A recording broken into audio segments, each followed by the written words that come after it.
Ya, selamat siang semuanya. Saya Dr. Timothy. Di sini saya akan menjelaskan mengenai kuliah pendahuluan praktikum anatomi, yaitu anatomi rongga pelvis dan perineum, praktikum anatomi pertama di blok 15-16. Oke, di sini saya akan menjelaskan mengenai hal-hal yang menurut saya penting. Tapi saya harapkan kalian sudah pelajari terlebih dahulu, terutama dari textbook. Nah, apa aja sih yang bakal kita pelajari pada hari ini? Kita akan pelajari mengenai anatomi tulang, yaitu ada tulang pelvis dan juga tulang sakrum. Kemudian anatomi rongga pelvis, ada pelvis mayor, pelvis minor, dan juga diafragma pelvis. Serta kita akan pelajari mengenai perineum, trigonum-trigonum di perineum, spasium perineum superficial, spasium perineum profundus, dan juga ada fascia regioperineum. Oke, ini anatomi tulang pelvis. Nah, jadi tulang pelvis itu atau yang kita sebut juga dengan cingulum pelvicum itu terdiri dari 3 tulang, yaitu ada tulang sakrum dan juga ada tulang kokse. Tulang kokse itu terdiri dari 3 tulang, yaitu ada os ilium, kemudian ada os ischium, dan juga ada os pubis. Nah, 3 tulang ini bersatu membentuk os kokse. Nah, terus dari gambar ini apa aja sih yang perlu kita pelajari? Kita harus tahu ada yang namanya promontorium. Kemudian di sampingnya ada ala osis sacri. Kemudian ada linea terminalis di sini. Linea terminalis itu gabungan antara pertama ada ala osis sacri, kemudian linea arcuata, dan juga ada pecten osis pubis. Nah, terus tonjolan di sini ada yang namanya spina ischiadica, kemudian yang di sini crista iliaca. Mungkin kalian sudah pernah pelajari ini di membrum inferius ya. Nah, kemudian ini adalah tampak samping, jadi dipotong tepat di tengah. Di sini adalah simfisis pubisnya, di sini ada os sakrumnya. Nah, apa aja yang kita lihat di sini? Di sini ada linea terminalis yang tadi ya. Jadi ada linea arcuatanya, sini ala osis sacrinya, kemudian ada pecten osis pubis membentuk linea terminalis. Kemudian di bawah sini ada tuber ischiadicum dan juga ada spina ischiadicum atau spina ischiadica ya. Tuber ischiadicum di situ akan menempel ligamentum. Ini os sacrum, ini tuber, berarti sacrotuberale, dan juga ada ligamentum sacrospinale di sacrum ke spina ischiadica. Jadi spina sacrotuberal ya. Kemudian kita juga di sini kita harus mempelajari juga diameter dari pelvis. Nah, diameter itu kita sebut juga dengan konjugata ya. Jadi konjugata itu adalah garis imajiner dari promontorium sampai ke pubis. Nah, di sini ada 3 garis. Yang pertama ada diameter atau konjugata anatomicum, itu dari titik A ini sampai ke titik B. Kemudian ada diameter vera dari titik A sampai ke titik C, dan juga ada diameter diagonalis dari titik A sampai ke titik D. Nah, yang bisa kita ukur itu adalah diameter diagonalis, yaitu dari titik A sampai ke titik D. Nah, tetapi sebenarnya yang signifikan untuk kita ketahui adalah diameter vera, yaitu dari titik A sampai ke titik C. Kenapa? Karena diameter vera itu diameter yang paling kecil. Jadi pada saat nanti kita punya pasien, terus pasiennya itu akan melahirkan, kita harus mengetahui diameter dari apertura pelvisnya, apakah lebar atau diameternya sempit. Jadi kita bisa kira-kira apakah bayinya nanti muat atau tidak gitu. Nah, jadi nanti kalau misalnya kita ngukur diameter diagonalisnya dari titik A ke titik D ini, itu kita akan kurangi 1,5 cm. Jadi kira-kira kalau misalnya kita ukur dari A ke D ini 12,5 cm, berarti diameter veranya adalah 11 cm.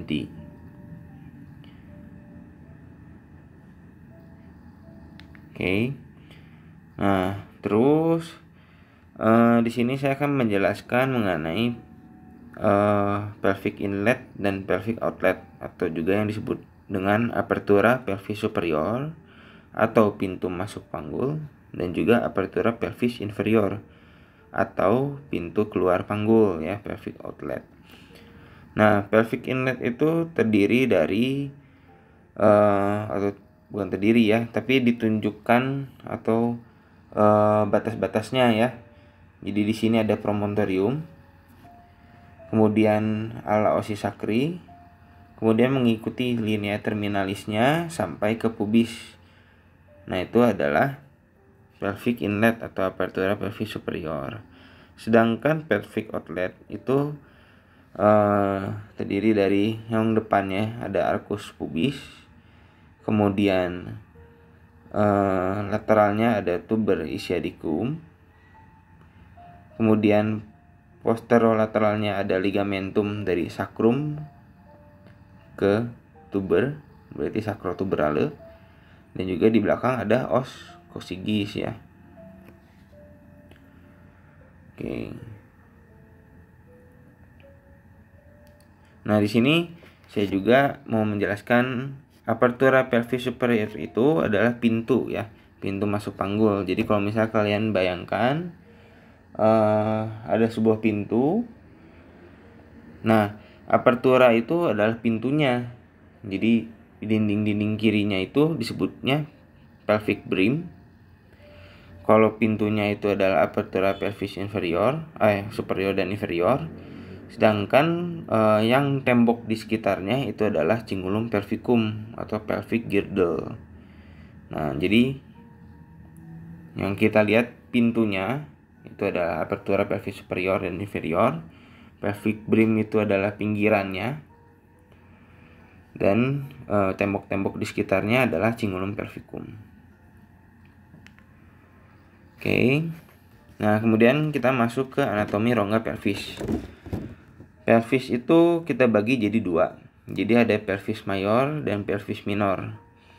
Nah, sebelumnya ada yang disebut dengan rongga pelvis ya. Jadi rongga pelvis itu sebenarnya dari pinggang sini kira-kira sampai ke bawah itu masuk pelvis, tapi dibagi dua lagi, ada pelvis mayor dan pelvis minor. Pelvis mayor itu adalah rongga pelvis yang ada di atas ini.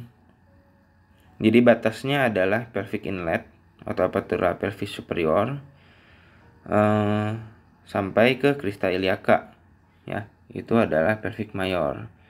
Bisa kita juga sebut dengan false pelvis atau greater pelvis, itu tergantung ya, ada bahasa Inggrisnya false pelvis dan greater pelvis. Nah, sedangkan yang true pelvis atau pelvis yang sebenarnya adalah pelvis minor, yaitu dari apertura pelvis superior. Di situ ada cavitas pelvis dan juga termasuk nanti di perineum atau perineum profunda, dan juga ada fossa ischioanalis nanti di belakang situ. Jadi pelvis minor itu termasuk dengan cavitas pelvis, rongga pelvis di situ, di perineum dan juga fossa ischioanalis. Oke. Nah, jadi kalau misalnya di kadavernya ini adalah rongga abdomen, kemudian ini adalah rongga pelvis. Nah, cuman yang dimaksud pelvis mayor adalah dari crista iliaca sampai ke apertura pelvis superior, sedangkan yang dimaksud dengan pelvis minor atau true pelvis adalah yang di bawah sini. Gitu. Kenapa kita sebut ada false pelvis dan true pelvis? Jadi sebenarnya yang ada di pelvis mayor itu bukan organ-organ pelvis, tetapi masih ada organ-organ abdomen. Contohnya di sini ada kolon, dan juga sudah sampai masuk ke sini tetap masih ada kolon ya kan. Kemudian masih ada rongga peritoneum di situ. Sedangkan kalau pelvis minor itu semuanya isinya adalah organ-organ di pelvis. Oke, contohnya ini ada vesika urinaria ya. Terus ada uterus dan juga di sini ada rektum. Oh, di sini kan masih kolon sigmoid ya. Oke.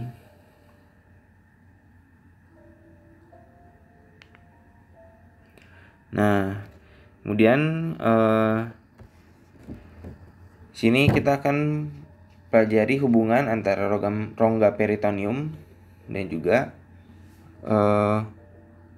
kavitas pelvis ya. Jadi yang di atas ini masih pelvis mayor, sedangkan yang di bawah sini sudah pelvis minor. Ini potongan bagi dua ya, di tengah ya. Nah, terus apa aja yang kita harus pelajari di sini? Ini kalau yang di atas ini masih peritoneum ya, rongga peritoneum atau rongga abdomen yang masuk ke pelvis mayor. Nah, ini yang mengkilap-mengkilap seperti ini adalah peritoneum. Nah, peritoneum di sini akan membentuk cekungan. Cekungan yang dimaksud adalah cekungan yang paling bawah di sini. Nah, ini adalah excavatio rectovesicalis. Nah, cekungan yang di depan adalah fossa supravesikal. Sini ada satu ruangan lagi, tapi ruangannya ini di luar dari rongga peritoneum. Ini adalah spasium retropubicum. Jadi kalian untuk menghafalkannya gampang aja. Jadi di sini ini adalah rektum ya. Rektum, dan juga di depan ini adalah vesika urinaria. Untuk laki-laki, cekungan yang bisa kita dapatkan itu cuma ada satu ya, yaitu excavatio. Ini rektum, ini vesika urinaria. Jadi excavatio recto vesicalis ya. Nah, kemudian ada satu celah yang di depan sini. Ini ada os pubis ya. Jadi namanya adalah spasium. Spasium itu celah ya. Retro itu artinya di belakang, dan pubis. Jadi spasium retropubicum.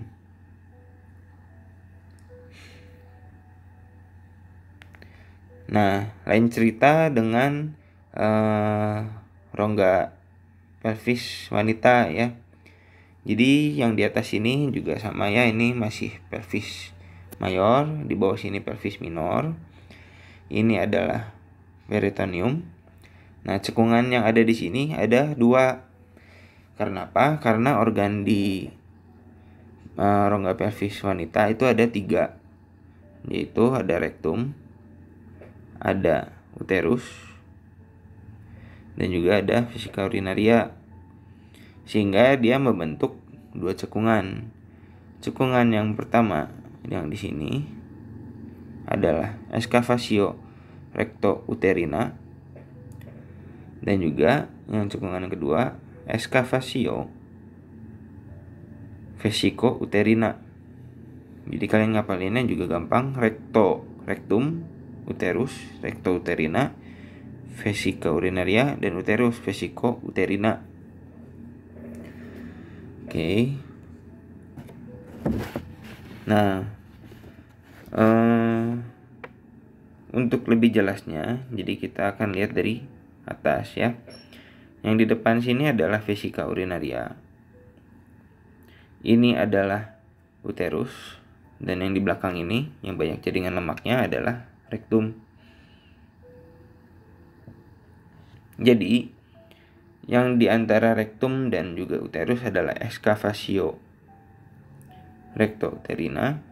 Yang di depan uterus, di belakang vesika adalah excavatio vesicouterina. Nah, untuk lebih jelasnya bisa dilihat juga diagram di samping ya, yang di sini. Oke. Nah, untuk organ-organ yang lain seperti misalnya spesifik organ uterus itu nanti akan dibahas di praktikum anatomi genitalia perempuan ya. Oke. Nah, di sini kita masuk ke kavitas pelvis. Jadi kavitas pelvis itu ada dinding-dindingnya. Yang namanya juga kavitas ada dindingnya. Dinding anteriornya itu adalah yang tadi ya, os pubis dan simfisis pubis. Dinding lateralnya terdiri dari obturator internus. Nah, dan juga arcus tendinosus. Arcus tendinous ya. Dan juga os ilium. Dinding posteriornya ada os sacrum dan os coccygeus, serta ada musculus piriformis, serta ada plexus sacralis. Kemudian dia juga punya dasar, yaitu levator ani dan musculus coccygeus. Nah, yang bisa dilihat di sini, dinding depannya ada os pubis dan juga simfisis pubis. Kemudian dinding sampingnya, lateralnya ada musculus obturator ya. Dan juga ada arcus tendinous. Arcus tendinous itu adalah penebalan fascia obturator ya, yang nantinya menjadi tempat menempel dari otot-otot levator ani. Kemudian dinding belakangnya ada os sacrum ya. Di sini promontoriumnya. Kemudian ada os coccygeusnya di bawah sini. Kemudian ada musculus piriformis ya. Dan juga ada plexus sacralis. Plexus sacralis ada saraf yang keluar dari os sacrum ya. Kemudian untuk dasarnya adalah musculus coccygeus dan juga levator ani. Nah, mungkin di sini kurang kelihatan ya, nanti kita lihat di slide yang lain. Oke. Nah, ini yang dimaksud dengan apertura pelvis superior ya, yang di garis hijau ini.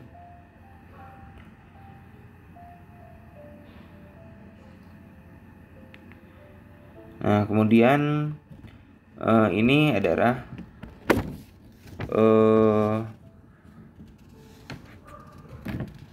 otot-otot di dasar panggul ya.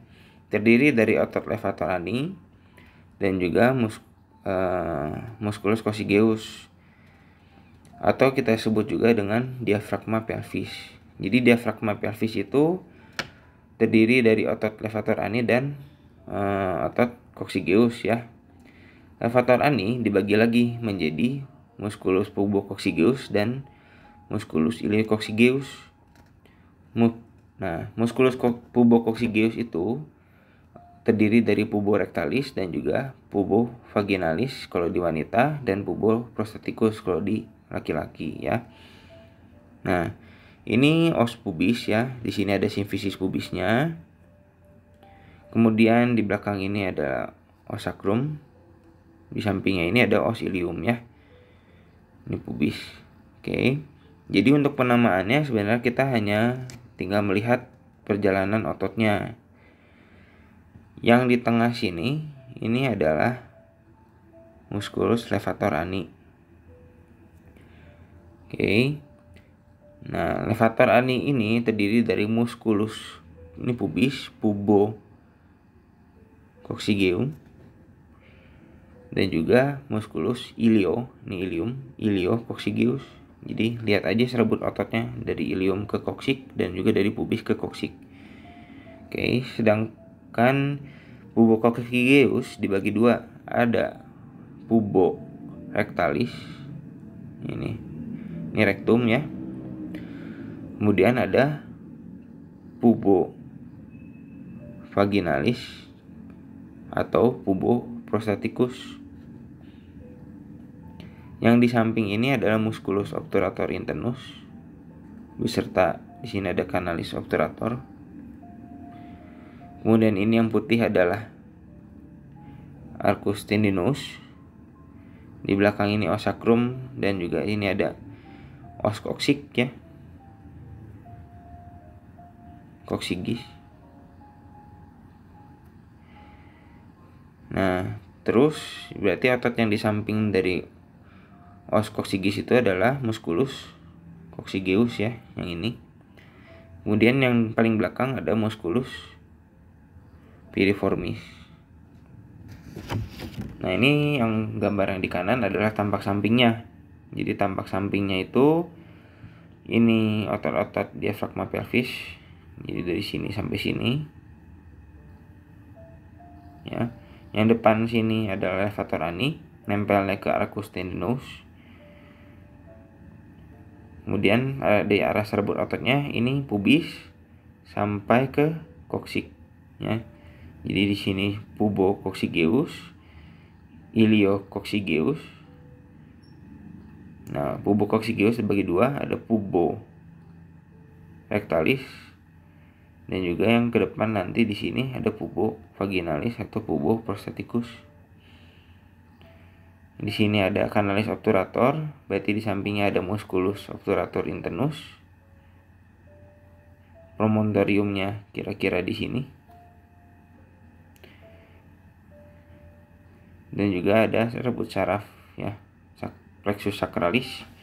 Dan yang di belakang sekali ini adalah musculus piriformis.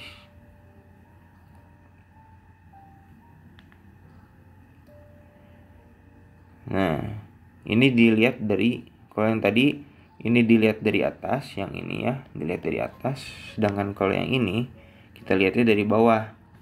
Nah, di sini ada os pubisnya, os ischium, sini os sacrum. Kemudian lihat ya serbut ototnya dari pubis ke koksik, ya, pubococcygeuus. Kemudian yang muter di sini, kalau yang ini kan dibagi dua, ya, ada dibagi dua. Yang kanan ini adalah untuk yang wanita, jadi ada musculus pubo vaginalis.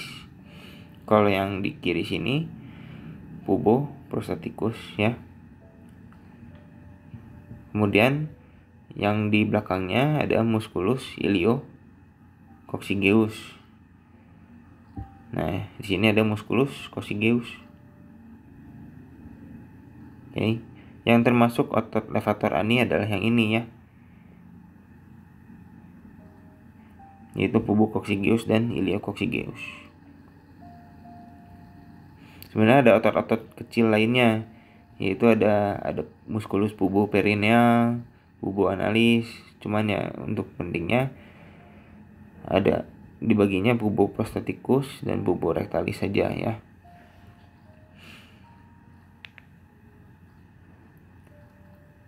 Oke. Ini gambar di kadaver, ya. Jadi kalau di sini ini symphysis pubis, di sini ada os sacrumnya. Jadi dari pubis ke belakang sini musculus pubococcygeuus. Di sini musculus iliococcygeus. Ini penebalan di sini adalah arcus tendinousnya. Di sini ada musculus obturator internus beserta dengan canalis obturatornya. Di situ masuk nevus obturator dan pembuluh darah arteri vena obturator.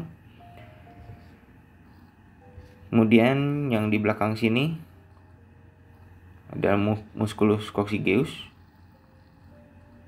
Ya, di sini ini rektumnya, ya, di rektum. Kemudian di sampingnya itu ada sphincter ani externus. Ya, ini anusnya, ya. Ya, masih rektum di sini. Di sini udah anus.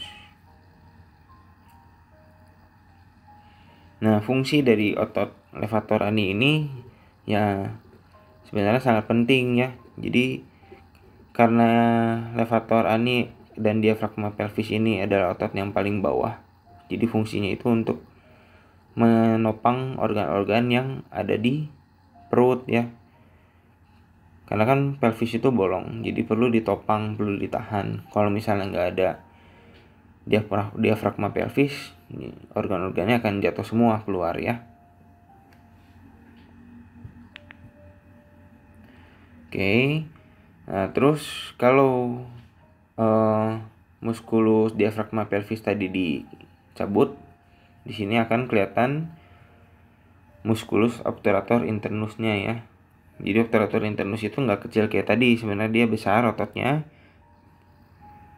Nempel ke sini kemudian muter ke belakang, ya. Nanti nempel ke os femur. Kemudian yang di belakang sini adalah plexus sacralisnya. Yang ini adalah musculus piriformis. Kemudian di sini ada satu lubang ya. Tadi ada canalis obturator. Yang di bawah ini adalah canalis pudendus ya. Isinya adalah nervus pudendus dan pembuluh darahnya. Nah, yang kalian lihat putih-putih di sini, ini adalah ligamentum ya. Ligamentum sacro spinale ya. Jadi ini sacrum, ini spina. Dan yang ini putih ini juga ligamentum sacro, ini tuber ya, sacro tuberale. Oke, mungkin di sini lebih jelas ya. Ada ligamentum sacrotuberal dan sacrospinale ya. Ini otot-otot obturator internusnya dicabut dan juga plexus sacralis juga dicabut. Jadi lebih kelihatan ada musculus piriformis. Ya. Nah, ini tadi ya linea terminalisnya. Di sini masih ada canalis obturatornya. Di sini ada obturator membrannya.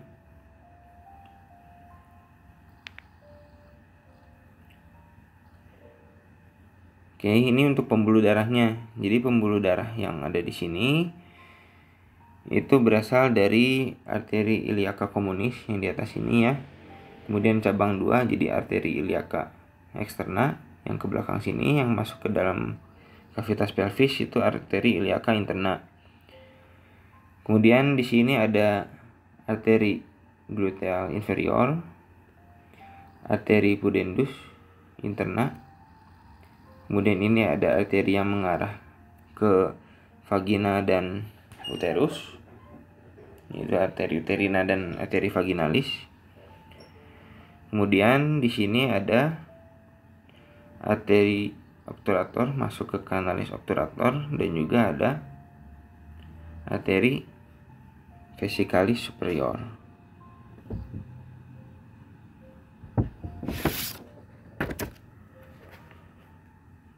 Oke.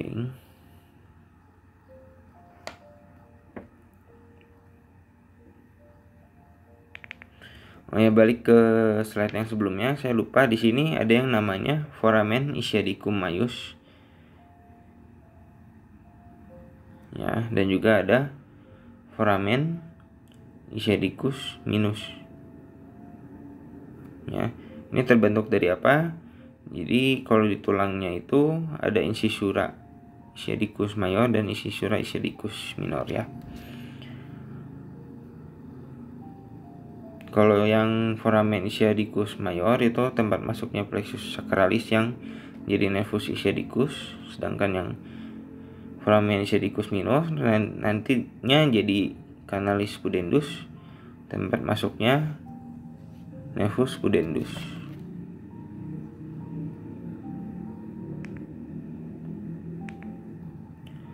Oke. Nah, terakhir kita masuk ke anatomi perineum ya. Di anatomi perineum ini kita lihat ada dua segitiga ya. Jadi gambar yang ini itu kita lihatnya dari bawah. Ini kita pakainya kadaver yang laki-laki ya. Di sini ada penis. Kalian bayanginnya di sini depannya, di sini belakangnya. Ya, ini adalah os sacrum dan os coccygis tepatnya ya.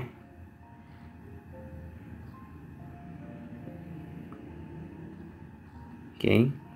Jadi di perineum ini dibagi menjadi dua regio atau trigonum ya. Regio urogenitalis yaitu yang di depan, segitiga yang depan ini, dan juga regio analis atau mungkin istilah lainnya urogenital triangle dan juga analis triangle ya, anal triangle. Nah, batas-batasnya apa? Kalau yang regio urogenital itu titik yang depan sini adalah simfisis pubis. Kemudian yang di sampingnya sini adalah tuber ischiadicum. Jadi ditarik garis imajiner dari simfisis pubis ke tuber ischiadicum serta dari antara tuber ischiadicum membentuk segitiga, dinamakan regio urogenital. Sedangkan yang di belakang sama, dari titik tuber ischiadicum sampai ke os coccygeus ya. Ditarik garis imajiner dari tuber ischiadicum ke os coccygeus, dan antara tuber ischiadicumnya akan membentuk anal triangle atau regio analis ya. Jadi mungkin lebih jelasnya bisa kalian lihat gambar yang di kanan. Di sini ada simfisis pubis, ada tuber ischiadicum, dan juga ada os coccyx ya. Dari garis imajiner, dan itu akan membentuk regio-regio di perineum.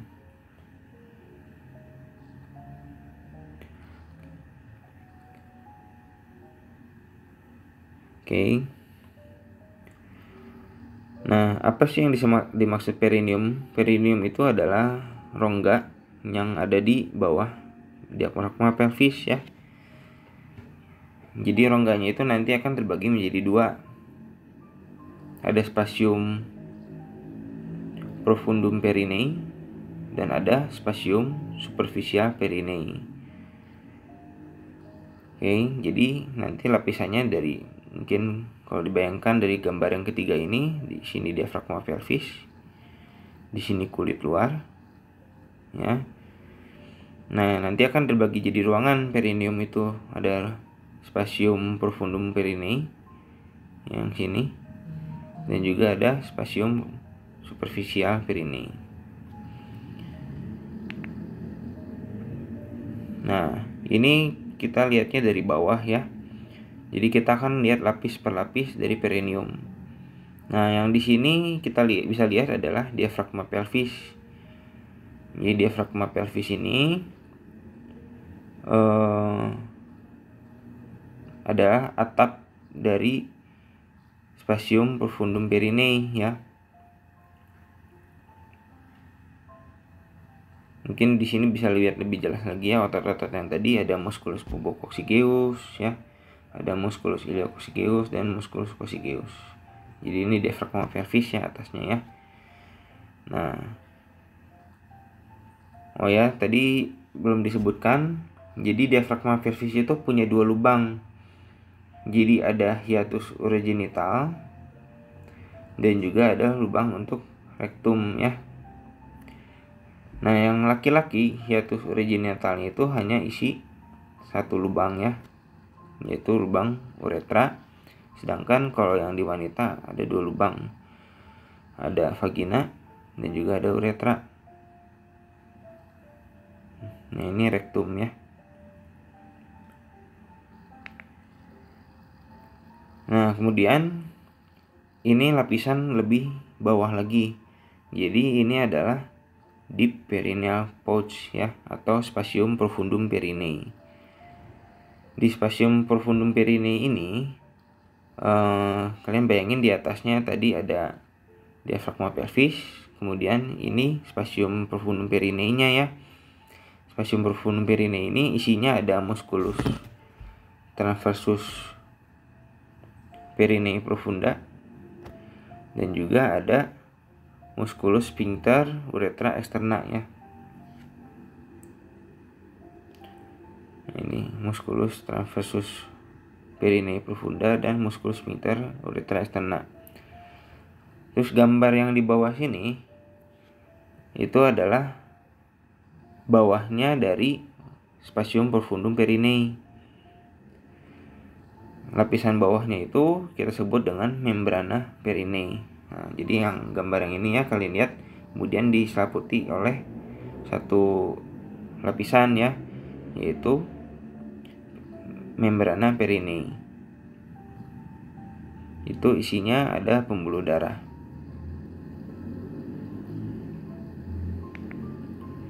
Oke. Nah, kemudian di bawah dari membrana perinei ya, jadi ini membrana perinei ya, udah masuk ke spasium superficiale perinei. Jadi sebenarnya lapisan-lapisan itu tipis sekali ya, hanya sekitar 2 cm sampai 3 cm. Nah, ini adalah rongganya ya. Jadi isinya apa aja di situ? Untuk laki-laki di situ ada bulbus penis. Kemudian di sampingnya ada crus penis ya. Jadi ini bulbus penis, ada crus penis. Mungkin nanti dipelajari di anatomi yang laki-laki ya. Kemudian ada corpus spongiosum dan juga corpus cavernosum.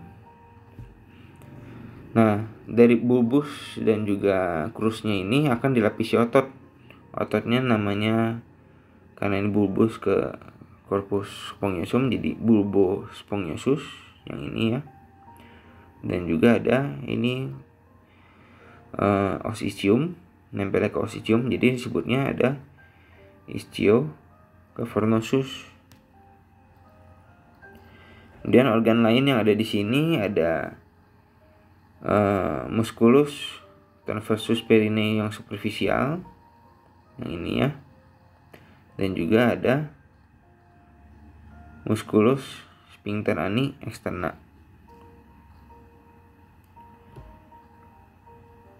Oke, kalau yang perempuan itu beda ya organnya. Kalau yang tadi di laki-laki ada bulbus penis, kalau yang di perempuan ada bulbus vestibuli beserta kelenjar Bartholinnya. Kemudian ada klitoris. Nah, jadi ibaratnya kalau di laki-laki ada penis, sedangkan kalau di wanita ada klitoris ya. Jadi menurut embriologinya, kalau nggak salah itu adalah hal yang sama ya, hanya kalau di wanita tidak berkembang, jadinya klitoris. Organnya pun sama ya, ada bulbus. Di sini ada bulbusnya, di sampingnya ada crusnya, dan dilapisi ototnya juga sama, ada musculus bulbospongiosusnya, dan juga ada musculus ischiocavernosus ya. Kemudian di sini juga mulai ada pembukaan dari vagina dan juga uretra, serta ada sama ya, ada musculus transversus perineal yang superficial, dan juga ada musculus sphincter ani externus.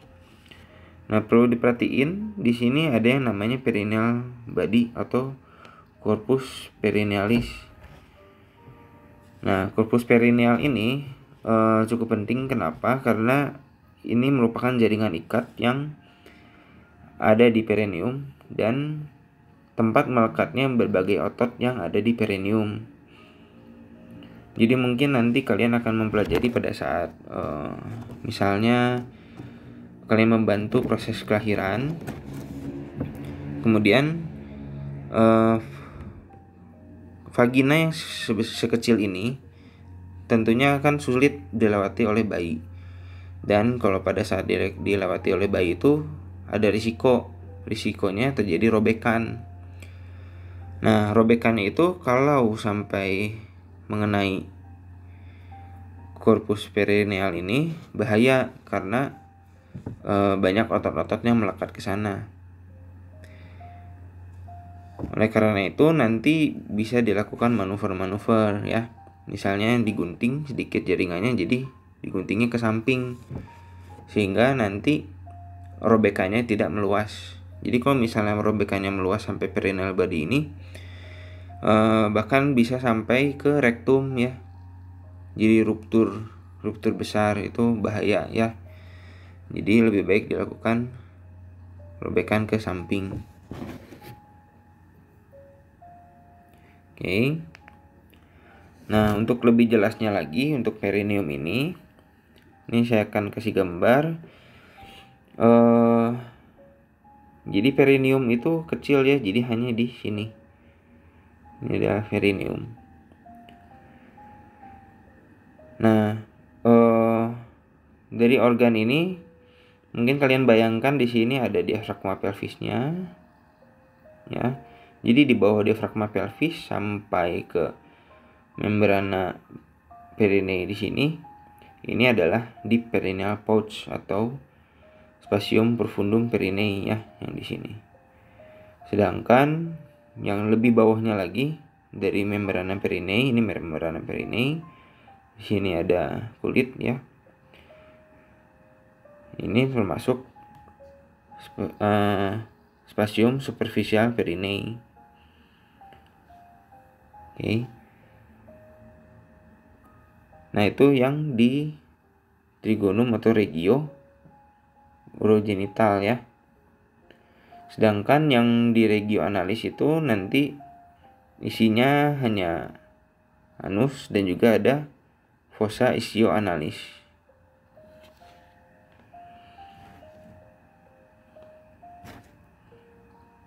Oke, di sini saya mau menjelaskan sedikit sih ya. Jadi sebenarnya si membrana Perinei itu atau perineum itu lanjutan dari lapisan-lapisan yang ada di perut. Jadi contohnya ini mungkin kalian pernah ingat ada fascia Camperi dan juga ada fascia Scarpae.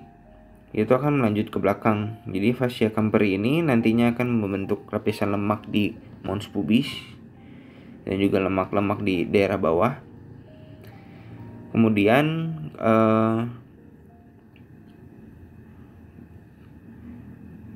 yang Scarpae-nya ini nantinya akan membentuk fascia coles yang akan membatasi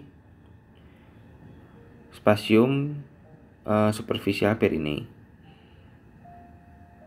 Gitu. Jadi lihatnya yang garis biru ini masih lanjut sampai ke belakang sini ya.